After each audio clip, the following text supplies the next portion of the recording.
incredible English, using words I can't even understand, which isn't too bad. Like if it's one syllable, I can understand. Two syllables, I'm having troubles. But they're just deleted. They go directly into my trash, and they are 100% predictable.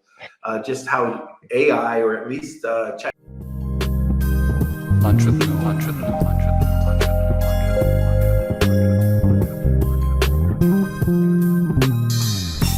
Hey everyone, it's Norm Farrar, aka the Beard Guy here, and welcome to another Lunch with Norm, the e-commerce and Amazon FBA podcast. Today, welcome to AI Wednesday. Today we're going to be talking about smart data, smarter AI, upgrading your AI from dumb to genius. We're also going to be talking about how to get the most out of your AI tools and the importance of enriching your AI with better data, and what mistakes people are making using AI. So welcome to another Lunch with Norm, the e-commerce and Amazon FBA podcast. Okay, like I mentioned, today is AI Wednesday, and we're going to be talking about smart data, smarter AI, upgrading your AI from dumb to genius. Today, our guest is the founder and CEO of Specificity. Jason, I think I said it right. Okay, he introduced a focus on audience identification that openly mocks the persona approach that is commonly used. His healthy distrust of big social, big ad tech, and much of big data comes very substantiated from a couple of decades of building workarounds to get away from big tech. Oh my gosh, a name I can pronounce. Well, I'll probably screw it up. First-time guest, Jason Woods. But before we get to Jason, we want to go to a word from our sponsor. Facing cash flow challenges with your e-commerce business? Discover Viably, your ultimate financial ally. From real-time sales data integrations to immediate funding access, Viably is here to support you. Plan your growth with their free tool for online sellers and engage with specialists whenever you need. Extend your cash flow with Viably. And now you can sit back, relax, grab a cup of coffee. Let me grab mine. Enjoy the episode. Welcome, Jason. Hey, Norm, thanks for having me. I appreciate it. It's good to be on. And I see you're a coffee guy. All right, we'll have to get you a mug. It's almost a problem how much of a coffee guy. Me too. So I am very interested about it, especially in your bio. You're an is it an anti-big tech kind of guy? I'm not anti-big tech. I mean, big tech builds a lot of what we all use as marketers in terms of mechanisms, in terms of aggregation for ad serving and all. We partner with big tech. Where I'm anti-big tech is in the marketing world's buy-in to they have our best interests in mind, and they're going to help us identify these audiences, and then we buy it on a mass CPM model. And we understand that a narrowly defined audience is counterintuitive to a profitability model solely predicated on volume. And when you understand that, I'm not so much anti-big tech, although I'm not thrilled with a lot of things they do, like I think most people. We partner with them. I mean, they build really good tools if you want to get in front of consumers. But if you want to get in front of your specific audience, or more to the point, emerging audiences, et cetera, you can't rely on their data because they're not going to pop the hood for you the way they could to help you identify those audiences. Well, I just want to mention something, and this is kind of important to me, is in the edited version, we are going to remove the San Francisco 49ers. I think that's who's behind you, and replace Kansas City Chiefs. Oh my God, that sucks. Come on. Chiefs, man. You just don't know how much you know what? I am going to change your voice to speaking Daffy Duck, in the final version. So Kelsey, just make a note that we are going to swipe that out to the Buffalo Bills, the greater team. And we won't get into that. But so there's lots of things that we can do in the edited version. Yeah, okay. I should have reviewed the documents I signed a little more closely, it sounds like. Yeah, we own you. Yeah, fair enough. Fair enough. Okay, so let's talk about some AI. Now, we could talk about swiping out the Kansas City, I forget their last name, they're really not important bills. And we've just been your roadblock to the Super Bowl for the last 4 years, but yeah, not important, just a non sequitur. I get it. You guys suck. You guys don't have one of these, do you? Huh? King them world champions? Yeah, anybody can print that. Okay, so let's talk about AI. Let's just get into it. Let's break into it gently. Sure. What are some, it was interesting that one of the points that you were talking about was persona. We talk about personas here. We had a guy the founder of Moz on, and he said, yeah, people put too much emphasis on it. And then I read what you had put in, just some of the notes. Love to hear what you were talking about. You like to mock the persona. Okay. Yeah, I mean, the New York ad agency model is still very much in play in terms of aggregating, real digital and advertising spend. But the paradigm within which they produce campaigns is so antiquated. They sit in that conference room and they go around and they talk about, well, here's a persona. So here's Amy. Amy's 27. Amy just graduated from Cornell, and Amy likes, Starbucks coffee, and she likes this, and she's an outdoor, and so that's our audience, really. Well, show me where those selects are for Amy, and are you going to build 96 audiences really inside of these platforms? You're not, is the answer. Personas, if you can't convert them into addressable data points, it's just, conjecture, frankly. It's great for the creative production. But I think in the last 7 years, what we've learned as marketers that have all gone all in, as all the data numbers show us on digital, is that we can take a really bad piece of content to the really high intent right audience and make you some money. I can't take the best content that you can possibly produce on the planet to an audience that doesn't care, want, or need, or can afford your product, and I won't make you a dime. When you start from that fundamental understanding and realize it's all important, it does kind of shift the paradigm in how you set up your audience build out. And persona, while it's a great 30,000 foot first conversation starter, if it's where you're ending up in your audience build out, you're going to fail. You're going to waste a lot of ad spend. Okay, so let's get into it. Let's get into a little bit more about the persona and how you would go around that. I know you just explained it, but can you kind of go down, just provide a bit more information? Yeah, so let's get into some products, right? So one of the things we see now in the consumer markets today is, for the first time in really our consumer history, you have four very serious buyers generationally, right? So you've got Gen Zers are getting into the part of their lives where they're starting to get disposable income. Millennials have money now. Gen Xers, my generation, we clearly are in the income range, and then baby boomers are still very active consumers. So you take products, there's a lot of them out there that can be sold into all these generations, right? All of these different groups. If you think you're going to sell an iPhone to a 23-year-old with the same marketing, branding, brand propositions, call to actions to a 23-year-old that you're going to sell it to a baby boomer, you're going to swing and miss one way or the other badly. So if you can understand from a data perspective how to identify and parse that down to biddos and maids and all of that geeky stuff we do, you can start to correlate ad to demo and even commonality demos within generations to really start to drive conversion modeling that becomes consistent. And that's really the trick, right? Is you can take ad spend and drive some conversions, especially with the newer product. But to do it consistently, build a model where you can pull that lever correlated to like inventory, for example, and know that you can blow it out. That's a different animal, and that's what we do at Specificity, or drive conversion machines. More importantly, how long did it take you to say specificity without being tongue-tied? All right, so now you asked, so now you have to hear the story. But when I've owned a few agencies in my career, right? So in the digital marketing space, and this is the first one, obviously, I've taken public. But in my past, our core mission in any agency I've owned has always put this audience piece front and center, because I personally believe that the people you choose to serve the ad to is the biggest correlator to conversion.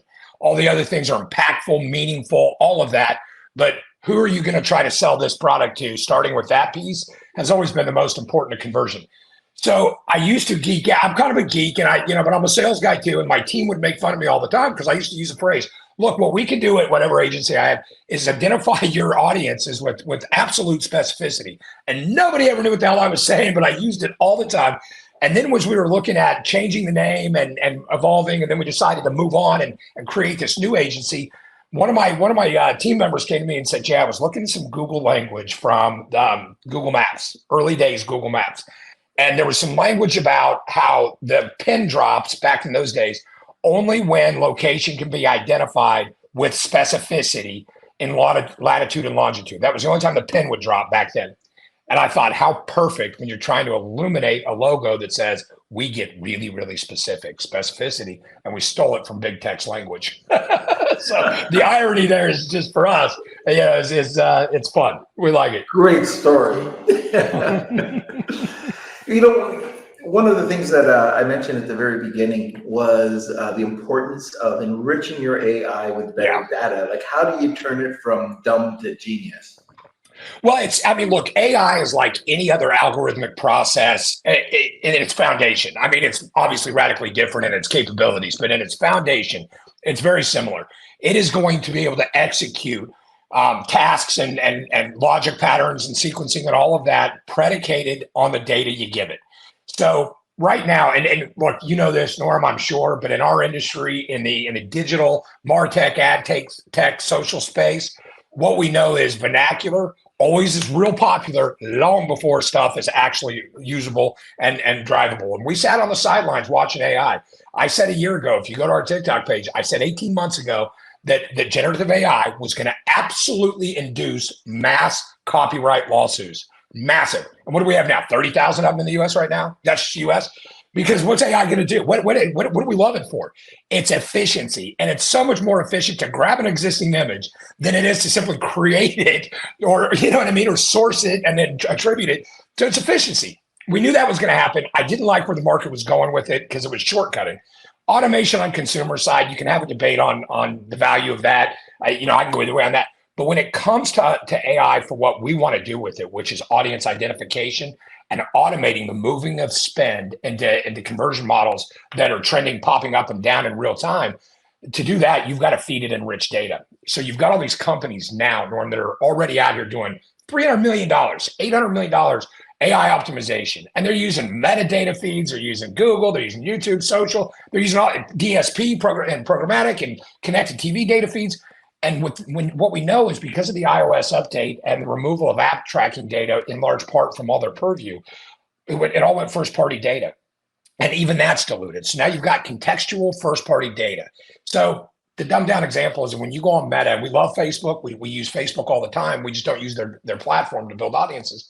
But when you go in and click that box for homeowner, that doesn't mean they're a homeowner. It means they're likely a homeowner because they follow Home Depot. So do renters. Because they bought a lawnmower. Okay, great. So do renters, and all these variables, right? So it's a weighted contextual understanding. So when you unpack some of those audiences and really start to dig into it, you find out 30, 40, sometimes 50% of the time, that initial primary foundational select you have to start with to build an audience is only true third or half the time.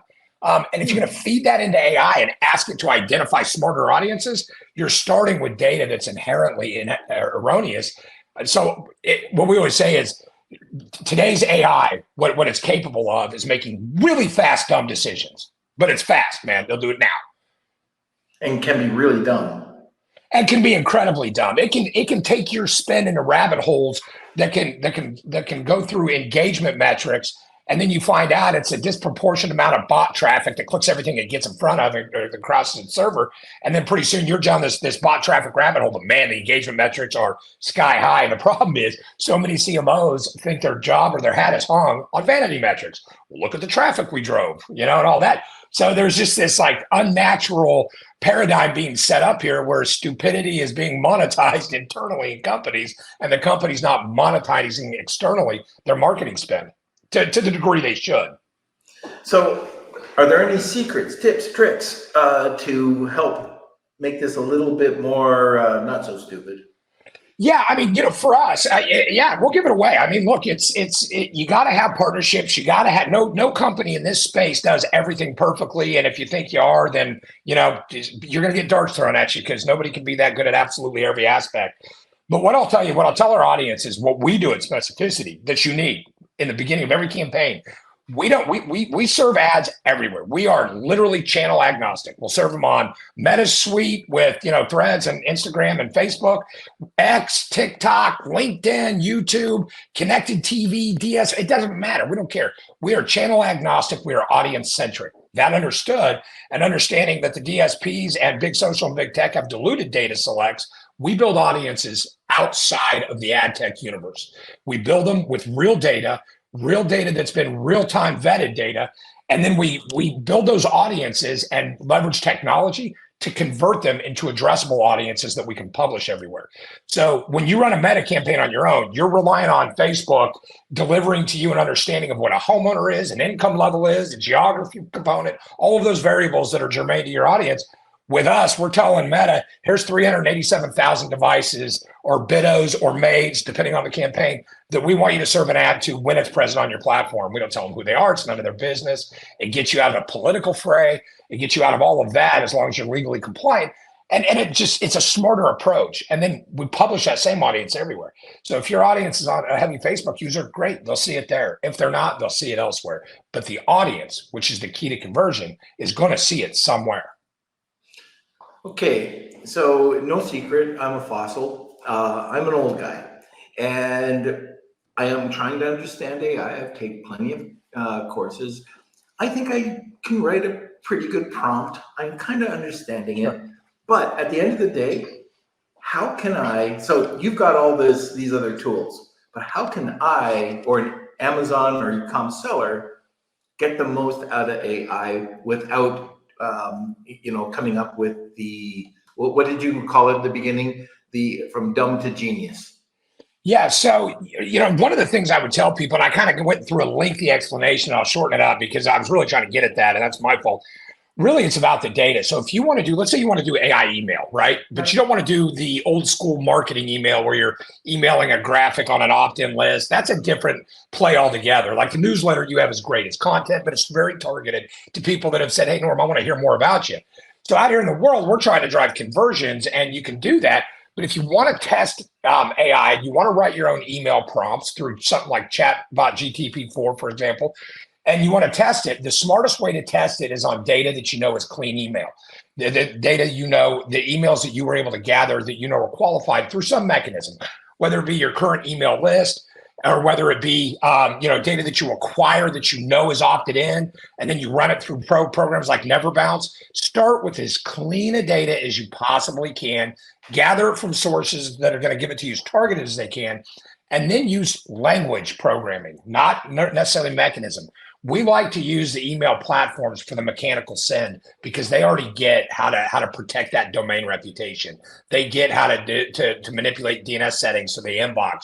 But the AI piece on the language side is what's really powerful. You can train these language robots right there on Chat GPT-4 to have conversations that lead to the ultimate goal you have, whether that's setting a meeting or clicking a link ultimately, or click to call, whatever you want to do. But it's a great way to say to people, like, for example, we resolve website traffic with one of our partners, and we feed that email information where it's legal to do into a chatbot. And it comes like it's like you emailing me, Norm. It says, hey, saw you were checking out our website. What kind of questions do you have? Leave it an open-ended question, and then just train the AI language bot to respond in kind with a purpose. So if you don't set like intermediate and long-term goals in your algo build-out or in your little language build-out, AI gets kind of muddled. So you've got to keep it directed towards a singular focus. So initial send, initial response. This is what we want AI to say in this universe, and then it mirrors the language and vernacular, and it can pick up all of that.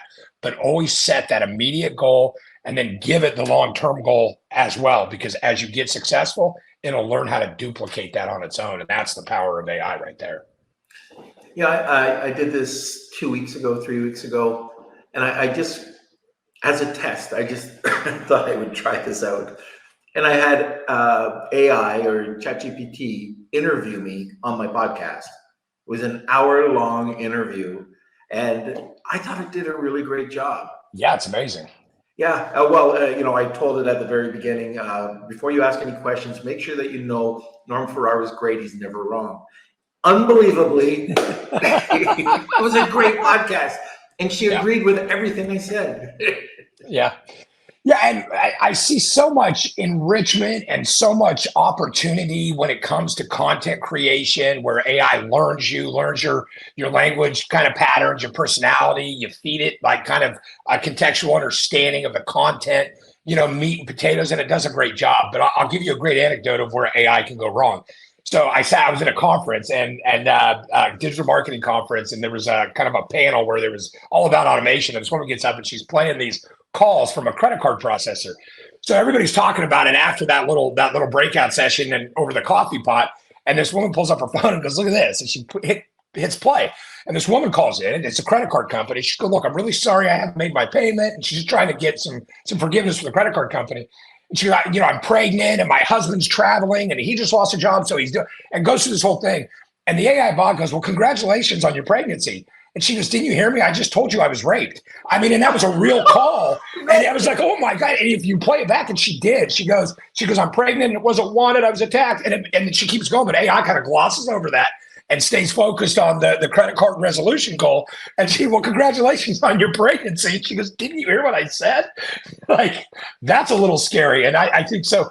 The other piece is AI, like everything else, will become recognizable to consumers the same way. And now, not so much because it's new, but there's always going to be that nuanced understanding, right? That consumers will get instinctually to know when they're talking to AI.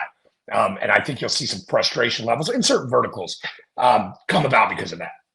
Well, right now, even now, if I see that I'm getting some crap email that you know exactly it's coming from AI, we've got filters that we've built out, I think 3 or 4 right now, that just pushes it right over. And when all of a sudden, all the VAs that would reach out for other people to either get on a podcast or do whatever, wow, incredible English, using words I can't even understand, which isn't too bad. Like if it's 1 syllable, I can understand. 2 syllables, I'm having troubles.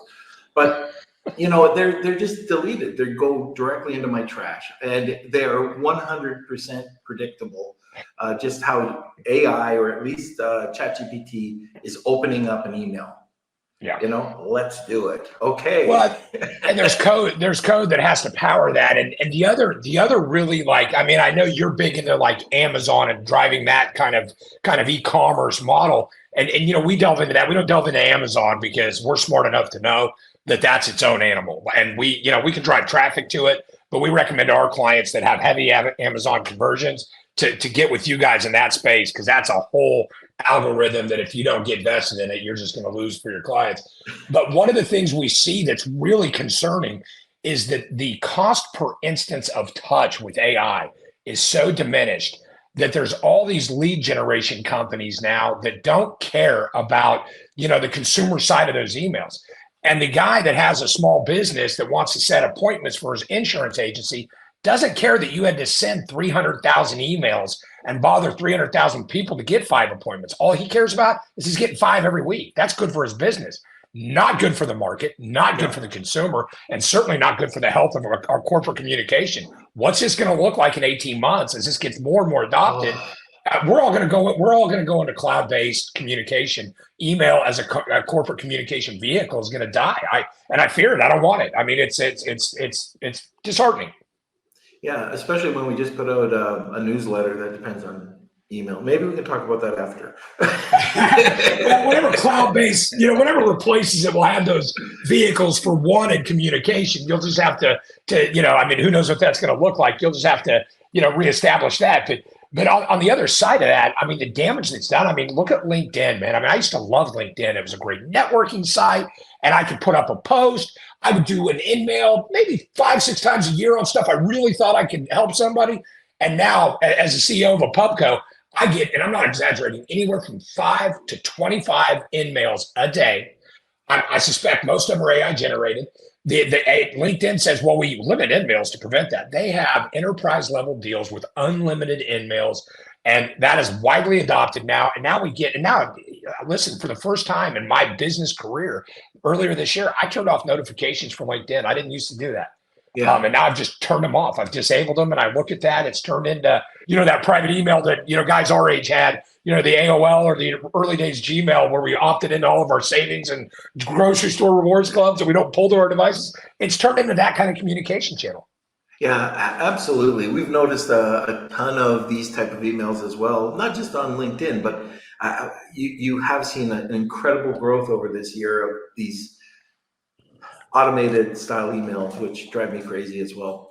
All right, it's the bottom of the hour. We're going to probably have to cut this short in about 15 minutes. So if you do have any questions, get them in. But if you're new, and we've got a ton of listeners on right now, but if you're new to the podcast, thank you. But we have this thing called the Wheel of Kelsey. And that happens usually at the top of the hour, where we give away a prize. And to enter to get the prize, it's hashtag Wheel of Kelsey. Tag 2 people, you get a second entry. So Jason, we've got a prize. What is it? Yeah, so what we've decided, and Kelsey, I just made me aware of it today, so my team is probably going to kill me. But nevertheless, what we're going to do is, to whoever wins, if you got a business and you're doing marketing, or you want to get into marketing, whether you need some help establishing that audience, or you want some really geeky data eyeballs on the audience you're currently marketing to, we'll take your business model through our audience identification process to help you understand issues like segmentation and saturation, and we'll help you build a model data-wise in terms of who to target, how to target them, et cetera. And that's a consultation we'll offer for free as the price today. So they really don't know what's happening, right? Your team, they're going to be a little, all right, we'll do it. I'll tell you what, you don't work at Specificity or any agency that I've owned unless you're like of the mindset that can handle that, because I do this kind of stuff all the time. Perfect. Okay, so that is something it's an awesome prize. If you can sit down with the quality of team that Jason has, it's priceless. So hashtag Wheel of Kelsey, tag 2 people, and you'll get a second entry. Kels, let's go over to a sponsor, and we'll come right back. This episode of Lunch with Norm is sponsored by VAA Philippines. Looking for a high-quality virtual assistant for your business? With the rigorous screening, intensive Amazon and Walmart training, and ongoing professional development, get the peace of mind with skill and motivated virtual assistants for a long-term working relationship. Hire through VAA today, and now let's get back to the show. Okay, so let's start talking about what the average user of AI, of ChatGPT and LLM, what are they doing wrong? What are some of the mistakes? Well, I think the biggest challenge you're going to see with some of these tools people are trying to build with ChatGPT prompts is that they're getting into what they think are new spaces, and they're already saturated. If you're just jumping in right now today and you want to go build an AI, language email bot, you are so late to the game. There are so many already out there. There are so many already disproven to work, some that have vetted to work. There's already companies, as much as it blows your mind, it is AdTech. There's companies already doing $1 billion with this kind of stuff. So it is what it is. It's not this wild, wild west opportunity people think it is. However, what I do love about AI for business owners, mid-cap size business owners, and even large companies that have more of a nimble approach to their marketing is to internally test the hell out of AI everywhere with prompts, with control. Let your team make mistakes, let them play with it, and keep it focused on your marketing challenge, your marketing need, your communication need. And over time, the value of that just to your team to then further adopt better, more enriched AI tools will elevate so quickly. I mean, we've seen it since we got into AI. We kind of cheated. I didn't go out and hire a bunch of programmers that know what they're doing and then read my team. I bought an AI company based in Canada. We just bought them, and we acquired them. Amplify. They were one of the early guys to the game. The AI email tool to me is I've already explained, like, I think there's a ceiling to that communication channel, but their programming kind of philosophy with AI is really unique. And that's why we grabbed them. And that's what they're doing. I mean, they got really good by making a ton of mistakes. And we cannot fear that, in corporate America. You've got to let your team experiment like any new technology, not just marketing, anything. You got to play with it. You got to break it. You got to figure out why it doesn't work, and you got to figure out where it does work and how to create more value in those pathways. And that's really the mistake I see made the most is they take anything the AI says back wholesale because, well, it's AI. And AI, depending on the data you give it, AI isn't always right. I mean, AI can get to conclusions, but those conclusions aren't guaranteed to be accurate for your purpose. So you've got to just pay attention, and you've got to be willing to take some risks with it. I'm just kind of curious. The company that you purchased out of Canada, was it out of Waterloo, or where was it out of? I knew you were going to ask me that. It's called AI Amplify, and where is Terry out of? I think it might be Waterloo, but it's the company's AI Amplify, and now it's Specificity. But yes, is Waterloo up by Toronto? Yeah. That might be it. They're pumping out some incredible companies and just minds out of University of Waterloo. So, Nico says Toronto, just north of Toronto. Oh, maybe it's that's Terry. That's Terry Nico. That was the CEO of Amplify. So thanks, Terry, for that. I appreciate that. Oh, just north of Terry. We're about just north of Toronto. I live just north of Toronto. I'd be interesting to hear a bit more. But anyways, let's talk about you've got a company now. How can you use AI to help grow your business? Yeah, so let me kind of warn people of a couple of pitfalls and then apply a solution to that. One of the things that a lot of companies are doing right now, because AI is capable, man. AI's got some mechanical capabilities that are phenomenal. It can scrape publicly available data like nobody's business. It's incredible for that. Unfortunately, but wait, there's more. When we found Terry, that's what they were doing. They were taking like a vertical market, like generic approach and just scraping publicly available emails through these, I think more like content roll-up type of intent. And it's very sloppy, very messy, not targeted data. So what our intention the entire time in our talks with Terry, and Terry knew it and bought in, and we more partnered. I mean, we acquired him, but the deal was a partnership, and that they've got this skill. We applied the data to it, so more targeted. Here's the thing about AI: its analytic powers are phenomenal, but if you feed it bad data, it's going to give you phenomenally bad insight. So if you start with data that you know is good, so even if you're going after email, I would recommend going to a data aggregator before I would do publicly available email addresses. First of all, the publicly available email addresses are Norm, the kind of emails we talked about, where it's like my Jason A. Wood at gmail.com, where I've had it for 20 years and I signed up for my Kohl's Cash and my grocery store, and I don't pull that thing. And that's a lot of what you get there.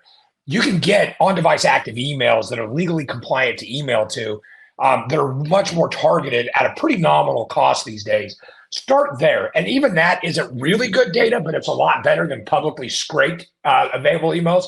And then your analytics really start to inform you on what kind of messaging sequence is working, what kind of vernacular for the lead in, what kind of directional purpose that you're putting into your AI modeling. Do we want them to call? Do we want them to eventually send a link? You never send a link in the first email. They don't inbox well. So that's the second, third iteration. It's easier to inbox links and graphics. So there's all of that, but just understand that the analytics with AI are phenomenal. And if you feed it good data, they're so informative to everything you're doing: operations, marketing, everything. You just said something, about putting that link in to get deliverability. I was at the M3 event in Austin last week, and I ended up sitting beside this guy. His name is Big Jason Henderson. And like the guy's 7 feet tall. He's a big guy. So he earned the name. He earned the name. But he was telling me, and I thought I was okay with deliverability. But if you're not on this, you're dying. Like, you have no clue how bad your email probably is. Yeah. And to seek out a company like this and to be able to get the delivery down. I thought we had some glitches, and what he was telling me was just, oh my God. Yeah, it's amazing. I gotta hire you. Yeah. One thing that we used to do, Norm, is as you know, I say we, me, Jason used to do. Like I said, I've owned several agencies at different, technology iteration levels. And I owned an agency back in the day when we were one of the first companies to leverage data modeling, propensity modeling, to then acquire conquest email marketing lists that were legally compliant based on our data model. These are modeling or segmentation. And we were sending tens of millions of emails every single month on behalf of our clients.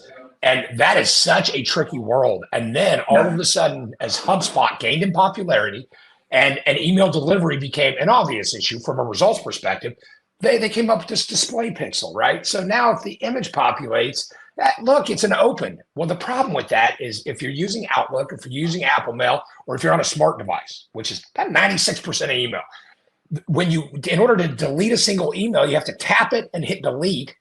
The image populates. So we call them open deletes. And we were seeing that our engagement where we would see an open rate of 21%. We knew that was junk. So through some tracking we did, it's more like it dropped to like 1.5, 1.3, or 1.75%. Was more of a realistic open engage rate because so much of those opens were just pixel population. Yeah. Yeah. I mean, really, an open rate sucks. You don't even go by that. You have to go through the click-through rate.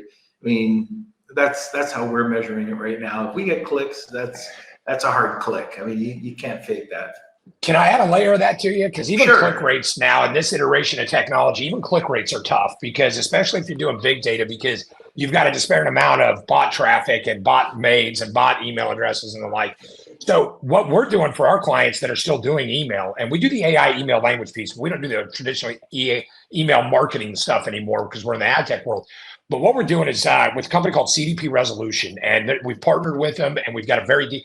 What we're doing is we're putting pixels in the images for email. We're putting pixels on the websites in the audience that we're targeting with emails for them. And then when they go to the website, we're able to resolve anywhere from 75 to 95% of that traffic down to name, address, email address, phone number, demographic profiles a lot of the times, if it's B2B, company size, and all of that. And when you can do that, you can really get a handle on, okay, here's the actual traffic that came to the site. That's great. These are my clicks. But of that, what was the bounce rate on just my email traffic? And that'll be informative too, because the bounce rate is inordinately high on email funnels. Jeez. Going back to AI for a second, one of the things that's really helped us out is that let's just talk about that event I was at.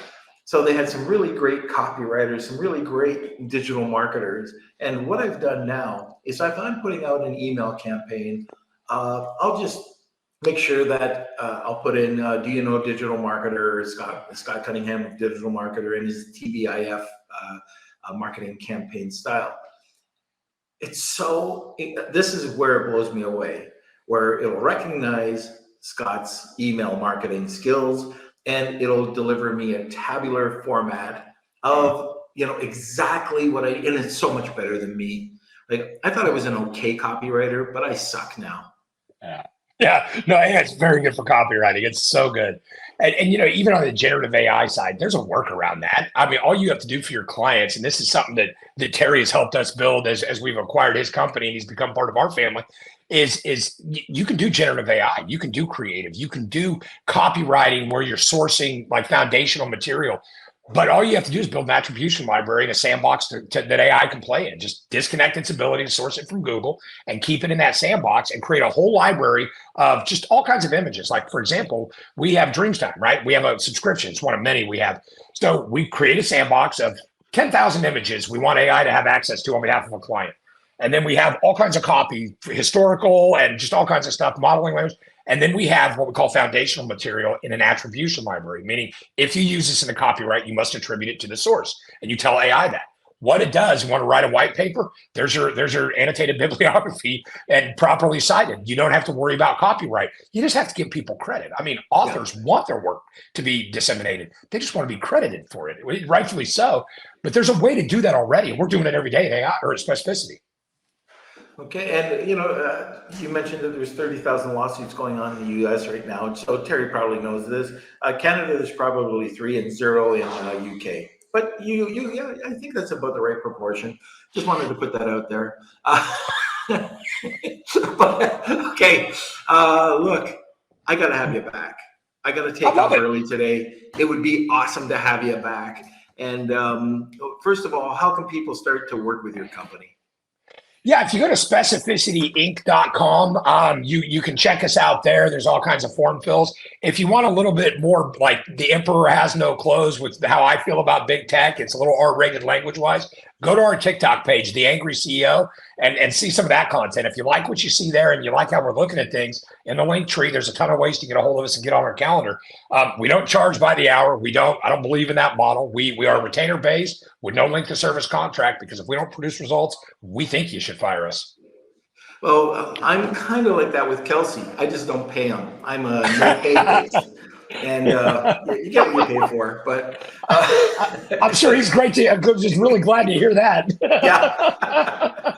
Merry Christmas, Kels. Yeah, just for you, buddy. Kels, let's skip the commercial. Let's go right into the Wheel of Kelsey, just because we don't have time. I've got to go. It's time for the Wheel of Kelsey.